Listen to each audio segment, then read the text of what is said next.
E no primeiro e segundo picos da pandemia aqui no Amazonas, um grupo de pesquisadores acabou se destacando a nível nacional, com estudos sobre a evolução da doença na capital e também no interior do estado.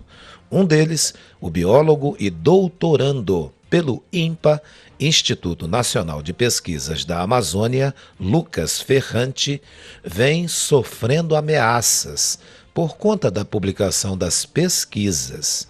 Eu lembro que essas pesquisas que eles fizeram se confirmaram. Não houve nenhum tipo de mentira.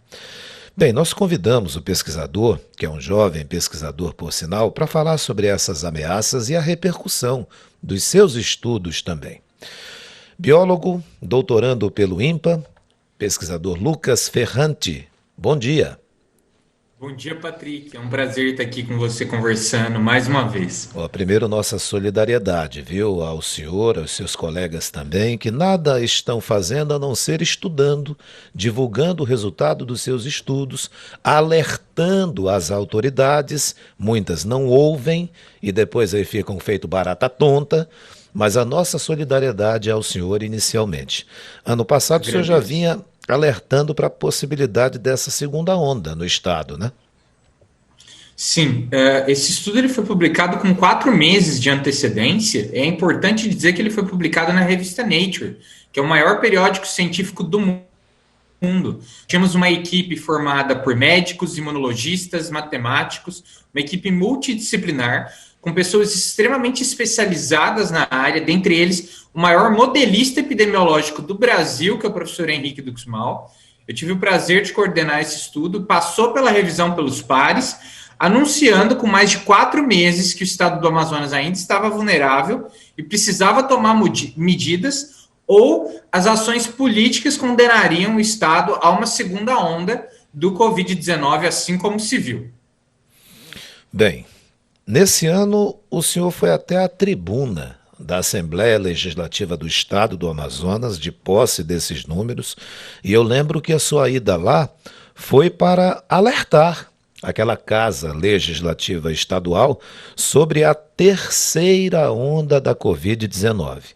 Primeiro eu pergunto, como o senhor sentiu os deputados naquele momento que o senhor esteve passando as informações para eles e elas? Isso é extremamente importante, Patrick. Primeiramente, a primeira vez que nós havíamos falado sobre a segunda onda, muitos dos deputados estavam extremamente negacionistas a esses resultados, tanto que nós, infelizmente, tivemos essa segunda onda aqui no Amazonas, exatamente nas proporções e nas datas que nós previmos. Na segunda vez, inclusive, eu estive lá apresentando esses novos resultados. A bancada estava sendo presidida também pela deputada Maiara Pinheira, inclusive a qual negou os nossos resultados antes, disse que achava absurdo que Manaus passaria por uma segunda onda, e que jamais veria de outubro a dezembro Manaus experimentar mais de 6 mil mortes, né? Exatamente como nossos resultados prevíamos, infelizmente, isso aconteceu. Nessa segunda vez, nós fomos muito melhor recebidos, né? E os nossos resultados foram vistos com mais preocupação, embora se nada ainda esteja sendo feito para conter essa terceira onda, que já se anuncia e, infelizmente, o governo do estado do Amazonas, principalmente o governador negacionista da ciência, Wilson Lima, tem tomado todas as medidas para que isso aconteça de fato. Então, o governador deverá ser responsabilizado por essas medidas, porque fez uma flexibilização de protocolos e sem seguir a ciência de fato que embasasse esse retorno da maneira que ele foi feito. Então, é extremamente preocupante o momento que o Amazonas ainda vive. Embora nós tivemos uma melhora no número de casos, isso é muito tímido frente ao número grande de casos que nós tivemos aumentando em dezembro e janeiro. Então, essa queda é uma queda muito tímida ainda dos casos, o que mostra que o Amazonas ainda não saiu de fato do risco e, infelizmente, ruma para uma terceira onda de Covid-19 se nada for feito com maior atenção nesse momento. Bom, alguns desses alertas algum desses alertas acabou ouvido mesmo, levado a sério pelas autoridades aqui do estado? Eu ouvi há pouco o senhor dizer que o próprio governador é um negacionista. E eu faço essa pergunta ao senhor: não levou a sério? E a FVS, que é a Fundação de Vigilância em Saúde do Estado? A mesma ideia? Negou todo o tempo. Nós chegamos a apresentar nossos resultados ao Ministério Público e à FVS, algumas ocasiões, inclusive, apresentamos os modelos epidemiológicos e foi negado pela FVS que haveria risco de segunda onda. Agora, uma coisa importante, nós utilizamos um modelo que ele é considerado uma ferramenta de frente no enfrentamento da Covid. Ou seja, ela é uma ferramenta primária com capacidade de anteceder esses resultados com meses de antecedência, porque não se pode esperar aumentar os casos para tomar uma atitude, uma vez que nós sabemos que existe um delay da informação. Quando o número de internações já aumentou, significa que dali 14 dias, 21 dias, o número de mortes também vai começar, exatamente porque esse é o ciclo da doença. Então, nós precisamos prever a taxa de transmissão para frear o aumento de internações, porque a partir do momento que isso aconteceu, as mortes já estão programadas dali a alguns dias. Então, a ferramenta que nós utilizamos é um modelo epidemiológico conceituado no mundo inteiro chamado de modelo SEIR, suscetíveis, expostos, infectados e recuperados, que constitui uma avaliação sobre esses 4 classificações para toda a localidade. Então, nós utilizamos dados para todas Manaus, né, sobre essas 4 categorias e a interação entre elas, considerando as taxas de isolamento social, as taxas de vacinação. Por isso que nós estamos sendo tão precisos e nossos resultados têm se confirmado, porque nós utilizamos uma metodologia amplamente conceituada no mundo inteiro. Inclusive, uma nota oficial, a FVS negou que existia uma ferramenta capaz de predizer esses resultados com tanta antecedência, demonstrando uma intensa capacidade de não conhecimento da própria literatura científica, né, na tomada de decisão sobre a pandemia do Covid-19, que nos espanta muito essa incapacidade de gerir a pandemia aqui em Manaus e esse completo apagão que vive o governo do estado do Amazonas ao lidar com essa situação. Bom, a gente abriu essa entrevista falando das ameaças que o senhor vem sofrendo. Eu gostaria que o senhor dissesse quais são essas ameaças, como é que elas ocorrem e quais as atitudes que o senhor tem tomado também. Desde quando nós avisamos sobre a segunda onda, se deram muitas ameaças, calúnias, difamações. Eu tomei todas as providências jurídicas, né? Elas se deram pelos mais diferentes meios, desde as redes sociais, até pelo meu telefone pessoal, ou mensagens enviadas ao próprio INPA, né? Mas é importante dizer que nós vemos esse tipo de pesquisa como extremamente necessária e nós não seremos calados ou intimidados por esse tipo de atitudes covardes, né? Que tentam colocar a vida em segundo plano, até porque nossos resultados já se mostraram verdadeiros e é extremamente importante que se continue denunciando esse negacionismo desse governo, tanto nas esferas federal quanto estadual, e esse é um problema que só será resolvido de fato, não com negacionismo, mas sim como nós encaremos de fato essa pandemia como ela merece, com respeito, com informação científica e tomando as decisões necessárias e não a decisão que esses lunáticos tentam colocar, negando a importância do isolamento social e da vacinação. Biólogo Lucas Ferrante, em uma reportagem publicada pelo site The Intercept Brasil, o senhor contou que sofreu essas ameaças, né? Que foi alvo de agressões, e agora há pouco o senhor repetiu para a gente, por conta da divulgação de suas pesquisas, e que os números são importantes, é necessário divulgar esses números aí, até como forma de alerta para a população. Houve alguma ameaça mais extrema ao senhor? Sim, em novembro do ano passado, e eu cheguei a sofrer um outro atentado também em dezembro, né? Um dos atentados mais extremos foi uma tentativa quase de sequestro relâmpago, né? Onde eu fui ameaçado, cheguei a ser agredido no braço, consegui me desvencilhar do agressor, registrei e fiz as denúncias necessárias sobre isso.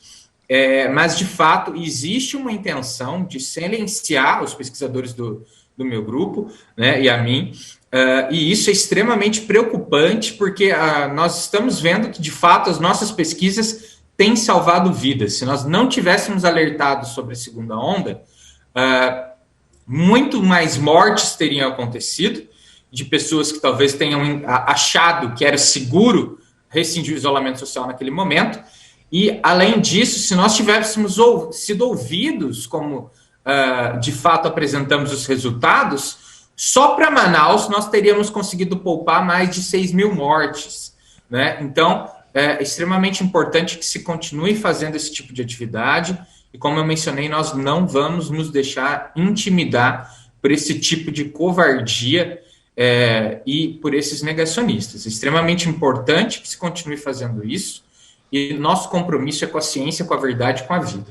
Já há algum novo estudo sendo preparado pela sua equipe, pelo senhor e os demais colegas pesquisadores? Nós estamos refinando o estudo que foi apresentado à ALEAN, com mais informações de internação e outros dados que tornam o modelo mais preciso, porque agora que nós vemos que já houve uma queda dos números, que é um reflexo do isolamento social implementado no começo do ano, esses números devem começar a aumentar com esse relaxamento, como nós avisamos que aconteceria da outra vez. Nossos modelos têm sido atualizados dia a dia, mostrando que isso irá acontecer, e no momento nós estamos nos preparando para fazer uma nova apresentação, inclusive para a OPAS, né, a Organização Pan-Americana das Nações Unidas de Combate ao Covid, onde achamos extremamente importante que, desta vez, o governo do estado do Amazonas não ignore esses resultados. Do contrário, essas mortes estarão sob a responsabilidade do governo do estado do Amazonas, né? Manaus teve muitos erros ao lidar com a pandemia. A falta de oxigênio que nós vimos não foi basicamente um erro, foi quase que proposital. Poderia ter sido resolvido esse problema com meses de antecedência se os nossos estudos tivessem sido considerados, né? Nesse momento que o Brasil vive, de segundas e terceiras ondas explodindo em várias capitais, em vários estados, uma terceira onda para Manaus pode ser ainda mais devastadora, porque antes, durante a segunda onda, era só o estado do Amazonas que estava vivendo essa situação. Então, nós tínhamos ajuda do Brasil todo para enviar principalmente suprimentos básicos. Nesse momento, isso não irá ocorrer, porque existe uma demanda para todos os estados. Então, ou o estado do Amazonas começa a adotar medidas para frear esse aumento de casos, ou nós teremos uma terceira onda em proporções tão catastróficas quanto foi a segunda, porque dessa vez nós não conseguiremos sequer comprar suprimentos básicos, porque esses já estão em falta, dada a situação que os outros estados enfrentam. Então, a situação cada vez é pior, né, e exatamente estão lidando com a pandemia de uma situação cada vez mais negacionista, tentando empurrar essas mortes goela abaixo das pessoas, fazendo com que elas aceitem esse panorama que é crítico. Lucas Ferrante, antes assim dessa questão que envolve diretamente a pandemia e seus estudos, o senhor já havia publicado em revistas internacionalmente conceituadas, como a Science e a Nature, estudos voltados para a área ambiental. E claro, nós estamos na Amazônia, o que acontece aqui repercute no mundo. Inclusive, a gente já o entrevistou aqui sobre um desses temas, né, referentes aos estudos ambiental, desmatamento principalmente. Também houve perseguição com suas pesquisas em relação a esse outro tema? Sim, nós sempre recebemos algum tipo de retaliação quando anunciamos esse tipo de resultado, porque às vezes ele contraria algum tipo específico de interesse, né? Então, nós chegamos a esses estudos anteriores, chegaram a avaliar num quadripé, inclusive, avaliando o ponto de vista ambiental, de saúde pública, social e econômico, por exemplo, os impactos da mineração na Amazônia e até da rodovia BR-319.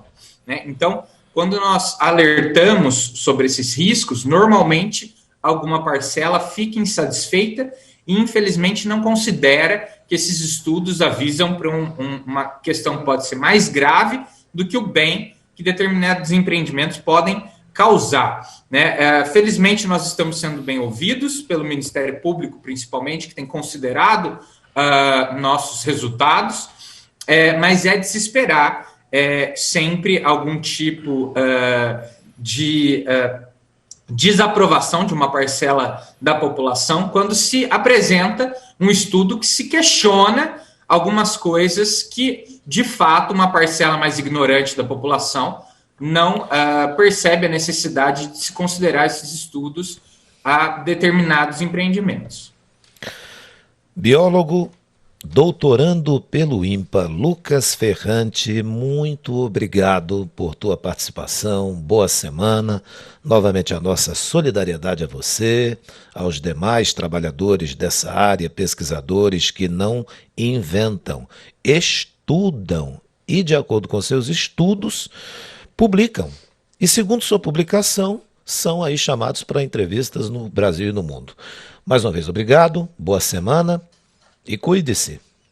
E agradeço demais.